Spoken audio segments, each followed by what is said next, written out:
Sonawane commerce कट्टा या YouTube चॅनलवरती आपणा सर्वांचं हार्दिक स्वागत करतो। आज आपण बघणार आहोत इलिस्ट्रेशन नंबर 12 पेज नंबर 93 यावर एक्झाम्पल आहे ते आपण आता बघणार आहोत। Following is the receipts and payment account of chamber of commerce Beed for the year ended 31 March 2018। Chamber of commerce जे आहे बीड ह्या संस्थेचं आपल्याला आता नॉट फॉर प्रॉफिट कन्सर्नचं फायनल अकाउंट तयार करायचं आहे। Some additional information you are required to prepare income and expenditure account for the year ended 31 March 2018 and balance sheet as on that date.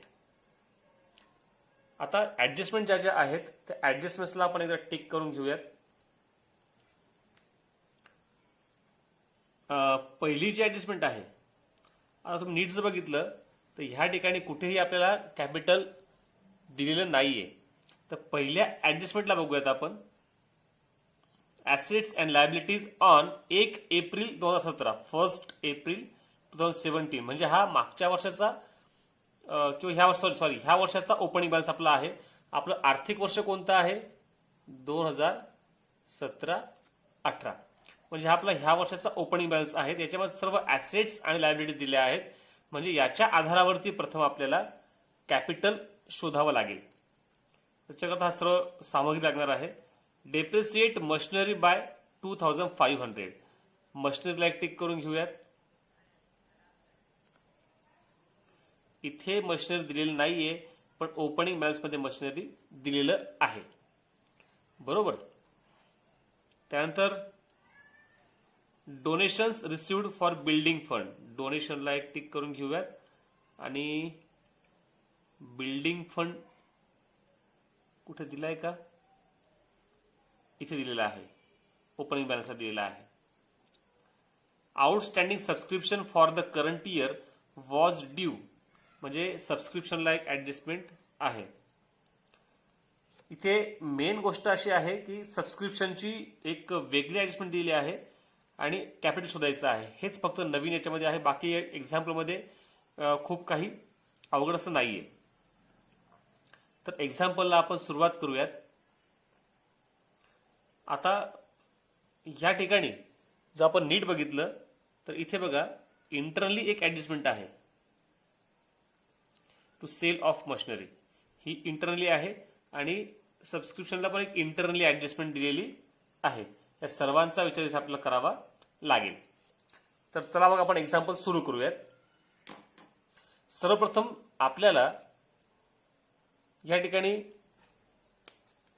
Opening capital म्हणजे आपलं capital दिलेलं नाहीये तर आपण कॅपिटल प्रथम काढून घ्यावं लागणार आहे।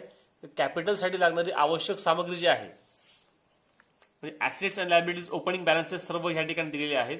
आपल्याला माहिती आहे की ॲसेट्स कोणत्या आणि लायबिलिटीज कोणत्या आहेत। आपण घेऊयात एक एक आयटम। आता मी इथं फक्त एक कच्चं आखून ठेवलेलं आहे, liabilities amount rupees, assets amount rupees. तर याच्या आधारावरती आपण करणार आहोत। त्यांनी पहिले सांगितलं आउटस्टँडिंग सबस्क्रिप्शन 10,000। याच्या आधी काम करूयात। आता बघा हा कॅश ॲट बँक जो आहे हा आपण कुठे घेत नाही, म्हणजे आपण करंट इयरच्या एक्झाम्पलमध्ये कुठे ओढत नाही, पण हा मागच्या वर्षाचा बॅलन्स आपण इथं ओढलेला असतो। तर हा बॅलन्स प्रथम घेऊन टाकायचा आहे ॲसेटला। त्याला म्हणायचं कॅश ॲट बँक 22,250 रुपये, बरोबर। कॅश ॲट बँक 22,250 रुपये आणि मग आउटस्टँडिंग सबस्क्रिप्शन ही सुद्धा आपली ॲसेट आहे।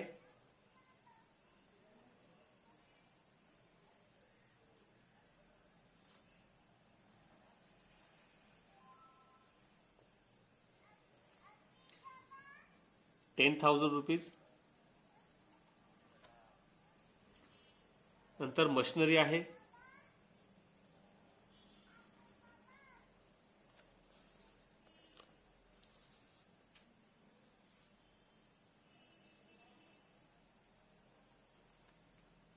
₹50,000।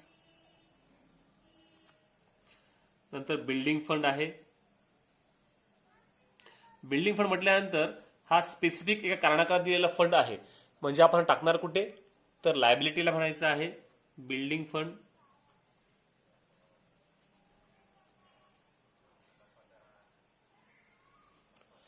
बिल्डिंग फंड त्याची अमाऊंट आहे 2,10,000. बरोबर. नंतर म्हणतायत इन्व्हेस्टमेंट, 3,00,000ची इन्व्हेस्टमेंट आहे. ऍसेट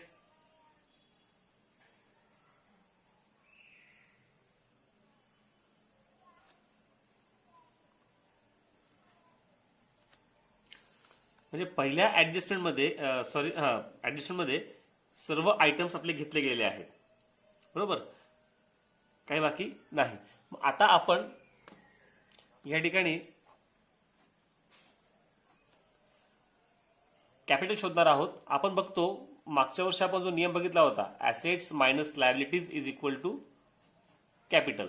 या सर्वांची बेरीज केली असता ती येते आहे 3,82,250 आणि त्याच्यातून 2,10,000 वजा केले असता अमाऊंट येते आहे 1,72,250.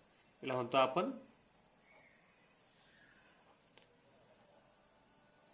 कॅपिटल फंड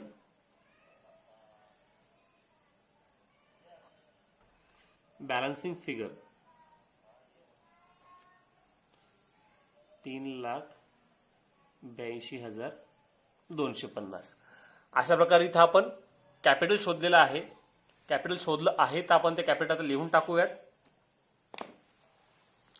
लायबिलिटी साईडला.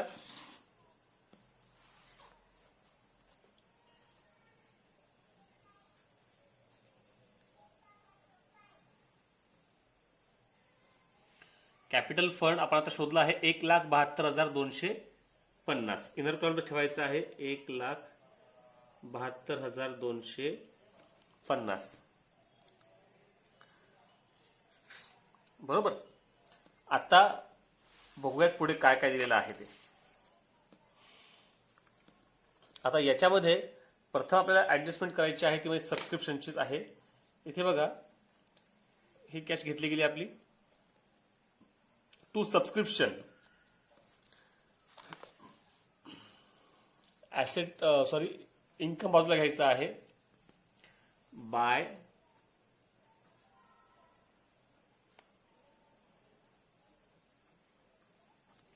Subscription 72,000 inner कॉलमला. पुढे ते काय म्हणतायत कंसामध्ये इन्क्लुडिंग ₹8,000 फॉर 16-17. 2016-17 म्हणजे मागच्या वर्षाचे 8,000 याच्यामध्ये इन्क्लूड आहेत. इन्क्लूड असतील तर आपल्याला ते काढून घ्यावे लागतील. बरोबर, मग आपण ते आता काढून घेऊयात म्हणजे लेस करावं लागतील. इथे म्हणायचं आहे लेस for 2016-17 8,000.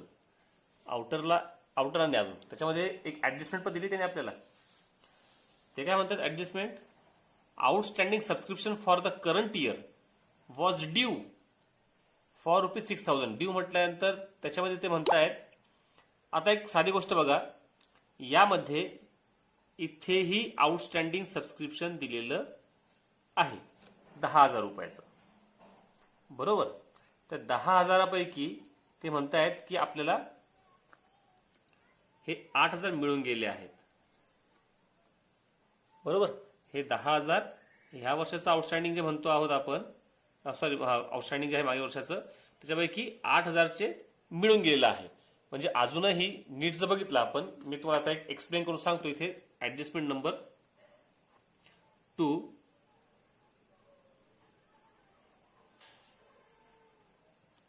Current year outstanding subscription. आता यात काय करायचं आहे आपल्याला तर नीट बघा, लक्ष द्या. Subscription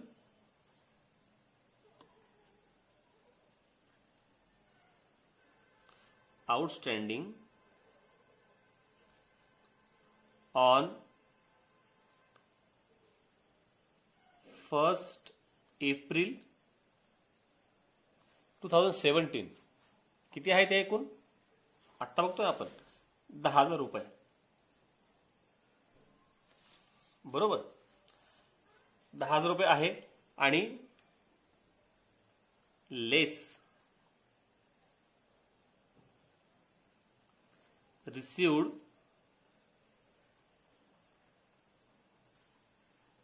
outstanding in current year. आपल्याला इथे 8,000 रुपये मिळून गेलेले आहेत.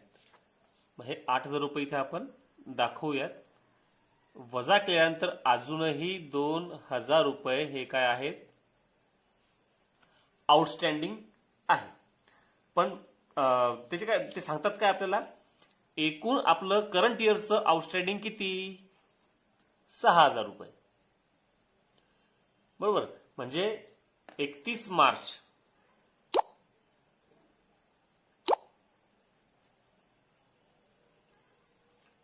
2018 प्रमाणे विचार केला तर आपलं आउटस्टँडिंग आहे त्यांचं 6,000 रुपये आउटस्टँडिंग आलं पाहिजे. बरोबर, म्हणजेच काय तर हे 2,000 याच्यातनं वजा जर आपण केले 2,000 रुपीज फॉर 2016-17 आउटस्टँडिंग वजा केले तर हे 4,000 आपले जे आहेत हे करंट इयर आउटस्टँडिंग आहे. हे 4,000 रुपये. मी पुन्हा एकदा एक्सप्लेन करतो आहे. सबस्क्रिप्शन आउटस्टँडिंग ऑन 1 एप्रिल 2017 हे म्हणजे मागच्या वर्षाचं आउटस्टँडिंग होतं 10,000 रुपये. बरोबर, यामध्ये आपल्याला करंट इयरमध्ये 8,000 रुपये मिळून गेले. म्हणजे अजूनही आउटस्टँडिंग किती आहे मागच्या वर्षाचं? 2,000 रुपये. आणि ते म्हणतात की टोटल वर्षभराचं आउटस्टँडिंग आलं पाहिजे 6,000 रुपये. म्हणजेच काय तर 6,000 वजा प्रिव्हियस इयरचं वजा केल्यानंतर जे उरतात हे आपलं काय असणार आहे? करंट इयरचं आउटस्टँडिंग. म्हणजे 4,000 अजूनही काय असणार आहे? आउटस्टँडिंग असणार आहे. समजतंय? 6,000 आउटस्टँडिंग आलं पाहिजे. मागील वर्षाचं 2,000 रुपये जे आपण आता इथे काढले ना हे 2,000 रुपये असणार आहे. आणि ते वजा केल्यानंतर जे उरतात हे करंट इयरचं आपलं आउटस्टँडिंग असणार आहे. Current year outstanding 4,000 rupees. तर अशा प्रकारे हे आउटस्टँडिंगसाठी आपण एवढं केलेलं आहे. तर यामध्ये 72,000तनं 8,000 वजा केले असता आपल्याला शिल्लक राहता आहेत 64,000. बरोबर, आणि मग याच्यामध्ये add current year outstanding 4,000 rupees. आउटरला 68,000. 4,000 कसे काढले आपण बघितलं. मी पुन्हा एकदा एक्सप्लेन करतो कारण फक्त ह्याच एका ऍडजस्टमेंट करता हे एक्झाम्पल महत्वाचं आहे. आपल्याकडे मागील वर्षाचं आउटस्टँडिंग होतं 10,000 रुपये. ते आपण इथे दाखवलं. नंतर त्याच्यापैकी ते म्हणतायत की 16-17च 8,000 रुपये जे आपलं आउटस्टँडिंग होतं ते करंट इयरमध्ये इन्क्लूड आहे. म्हणजे 8,000 आपल्याला मिळून गेले. ते वजा केले असता अजूनही 2016-17 करता 2,000 अजूनही आउटस्टँडिंग आहे. आणि ऍडजस्टमेंट त्याचं काय सांगतात काय? Outstanding subscription for the current year was due. द्यायचं म्हणजे यायचं बाकी आहे अजून ते 6,000. म्हणजे करंट इयरचं जे म्हणतायत 6,000 ते कसं असणार आहे तर एकूण 6,000 आलं पाहिजे. म्हणून त्याच्यामधून आपण मागील वर्षाचे 2,000 वजा केले असता आपले मिळत आहेत करंट इयरचे 4,000 रुपीज. तर अशा प्रकारे आपण हे आउटस्टँडिंग शोधलेलं आहे. बरोबर, आता पुढे बघूयात आपण काय म्हणतायत ते. आता आउटस्टँडिंग जर आपण घेतलंय तर त्याचा सेकंड इफेक्ट दिला पाहिजे. कुठे? Outstanding subscription current year 2,000 previous year 2,000 and current year 4,000. मी इथे म्हणायचं आहे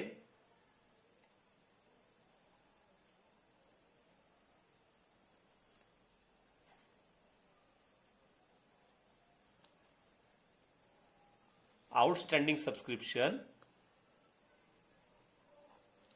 2016-17, 2000 आणि 2017-18 4,000 रुपये. एकूण आले आपले आता बरोबर 6,000 रुपये करंट इयरचं आउटस्टँडिंग. 2016-17चे 2,000, 17-18चे 4,000 आणि असे बरोबर एकूण आलेले आहेत आपले आता 6,000. म्हणजे सबस्क्रिप्शनची ऍडजस्टमेंट आपली इथं संपलेली आहे. Then next is sale of machinery 20,000. आता इथे सेल ऑफ मशिनरी जरी म्हटलं आहे, 20,000 रुपयाची मशिनरी आपण विकली की जिची बुक व्हॅल्यू म्हणजे आपण जेव्हा नोंदवली होती तिची व्हॅल्यू काय होती, 25,000 रुपये त्याची काय होती, व्हॅल्यू होती. आणि तिच्या आता ते म्हणतायत की 20,000 रुपयाला आपण ती विकून टाकली. बरोबर आहे. म्हणजे आपल्याकडनं मशिनरी ही कमी झालेली आहे. आणि दुसरा मुद्दा म्हणजे काय की आपल्याला लॉसेस झालेला आहे. कारण 25,000ची मशिनरी आपण विकली कितीला आहे, 20,000ला. मग हा लॉस दाखवायचा कुठे, तर एक्सपेंडिचर दाखवायचा असतो. मग इथे म्हणायचं आहे to loss on sale of machinery.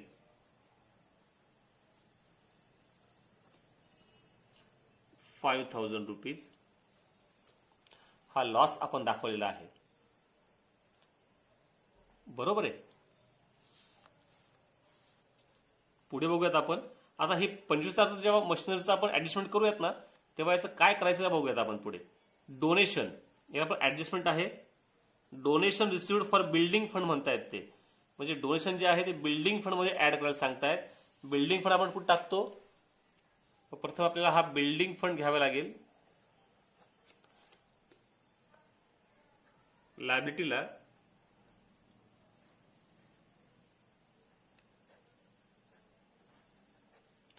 एकूण आहे 2,10,000 आणि त्याच्यामध्ये मग डोनेशन आपण काय करणार आहोत, ऍड करणार आहोत. मग इथे म्हणायचं आहे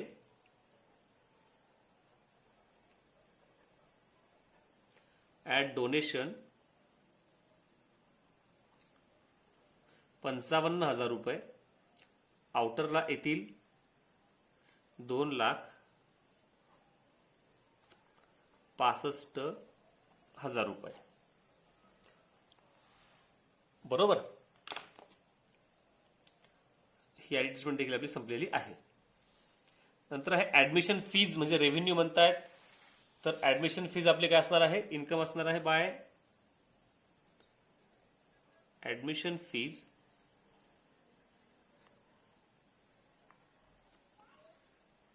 ₹6,000.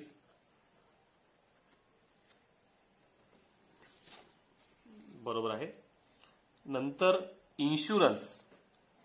आता इथे जर बघितलं आपण तर insurance, printing and stationery, books आपले ऍसेट असणार आहे. हे दोन्ही आपले काय असणार आहे, इन्शुरन्स 10,000 आणि प्रिंटिंग अँड स्टेशनरी 4,000. हे आपलं काय असणार आहे, एक्सपेंडिचर. बरोबर आहे. मग एक्सपेंडिचर बाजूला घ्यायचं आहे आपल्याला. To insurance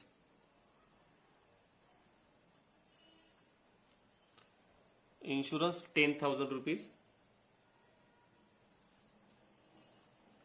Then to printing and stationery ₹4,000.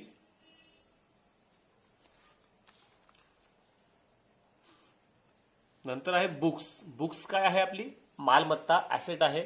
मग ऍसेटला घ्या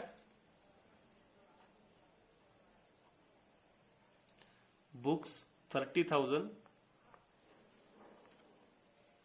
कॉम्प्युटर ही सुद्धा मालमत्ता आहे.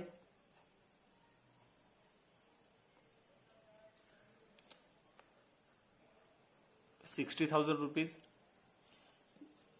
देन ट्रॅव्हलिंग एक्सपेन्सेस ₹4,000 खर्च आहे.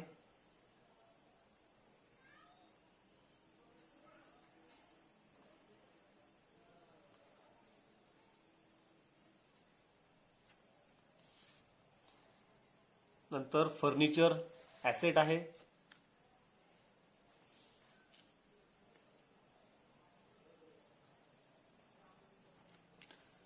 फर्निचर एकूण अमाऊंट आहे 62,000 आणि कॅश ॲट बँक करंट इयरचं आहे. कॅश ॲट बँक ही सुद्धा आपली ॲसेट आहे 5,250.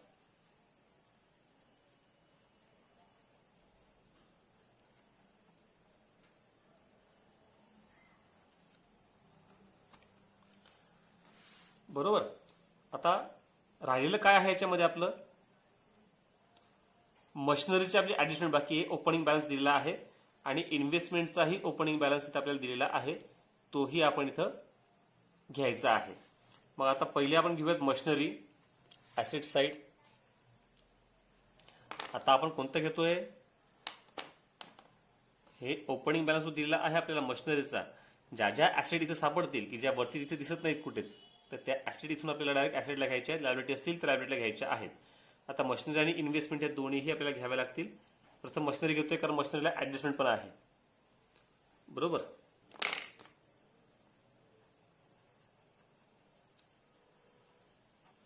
मशिनरी आहे एकूण 50,000. ॲडजस्टमेंट आहे. मशिनरीवर डेप्रिसिएशन त्यांनी काढून दिलेलं आहे 2,500 रुपये. काढायची आवश्यकता नाही. लेस सॉरी त्याच्यात एक काम करायचं आपल्याला. बरोबर आहे. 50,000 आपली काय होती मशिनरी होती, त्याच्यापैकी आपण किती विकलेली आहे 25,000 रुपयाची आपण काय केली विकून टाकलेली आहे, म्हणजे आपल्याकडे गेलेली आहे. म्हणून पहिले लेस सेल ऑफ मशिनरी 25,000. आता आपल्याला शिल्लक किती आहे 25,000 रुपये. आणि मग याच्यावरती आपण आता लेस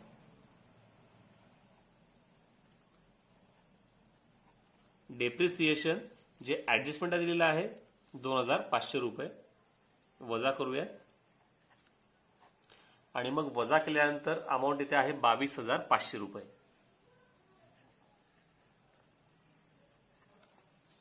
डेप्रिसिएशनचा दुसरा इफेक्ट कुठे गेला पाहिजे, इथे बघा आपण सेल ऑफ मशिनरी पहिले 25,000 वजा केली, उरलेत 25,000. आणि याच्यामधनं आपण मग आपल्याला करंट इयर डेप्रिसिएशन जे होतं 2,500 रुपये ते वजा करून घेतलं. आउटरला अमाऊंट येते आहे 22,500 रुपये. बरोबर. आता ह्या डेप्रिसिएशनचा दुसरा इफेक्ट आपण टाकणार आहोत एक्सपेंडिचरला. टू डेप्रिसिएशन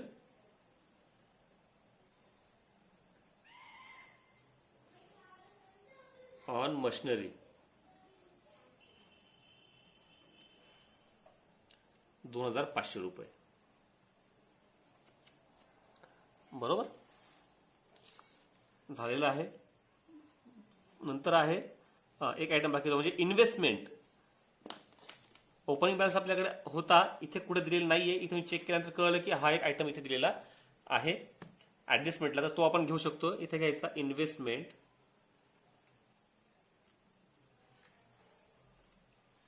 3,00,000 रुपये. बरोबर आहे. सर्व ऍडजस्टमेंट पण झालेले आहेत आपल्या आणि सर्व आयटम्सही संपलेले आहेत. तर आता एक्झाम्पल टॅली करायला काही हरकत नाही. तर आपण आता एक्झाम्पल टॅली करूयात. नेहमीप्रमाणे इन्कम बाजूची बेरीज प्रथम करून घेऊयात. इन्कम बाजूची बेरीज आपली येते आहे 74,000 रुपये. क्रेडिट साईडची बेरीज येते आहे आणि डेबिट साईडची बेरीज येते आहे 25,500 रुपये. बरोबर. आणि यांची वजाबाकी केली असता उत्तर येत आहे 25,500 रुपये.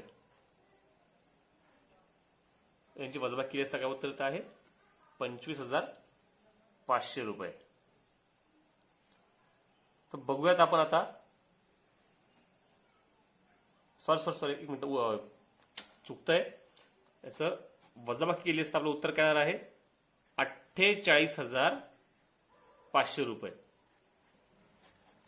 48,500 रुपये हे उत्तर आलं पाहिजे. आणि मग आता आपण टोटल केल्यानंतर ज्या बाजूची रक्कम जास्त होती 74,000, कधी कधी अशा चुका होतात, लक्ष नसलं की होतं, त्यामुळे लक्षपूर्वक काम केलं पाहिजे. टू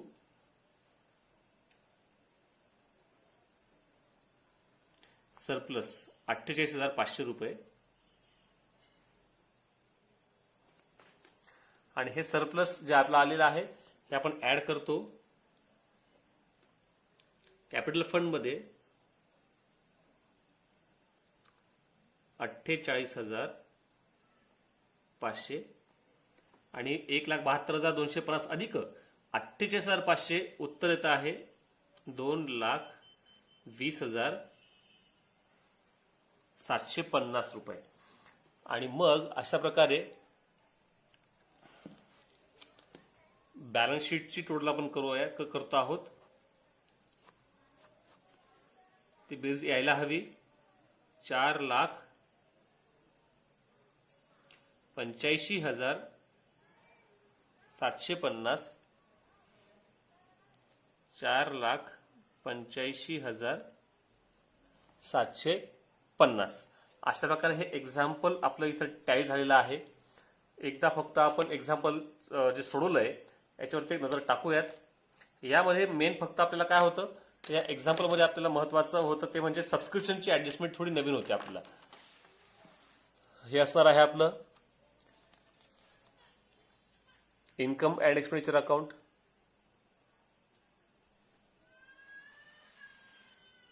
देन बॅलन्स शीट,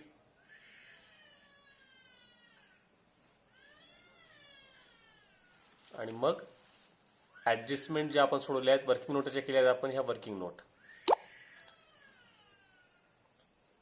अशा प्रकारे हे आपलं एक्झाम्पल पूर्ण झालेलं आहे. स्वतः एक्झाम्पल सोडून बघा, त्याशिवाय तुम्हाला काय समजलंय ते कळणार नाही. धन्यवाद.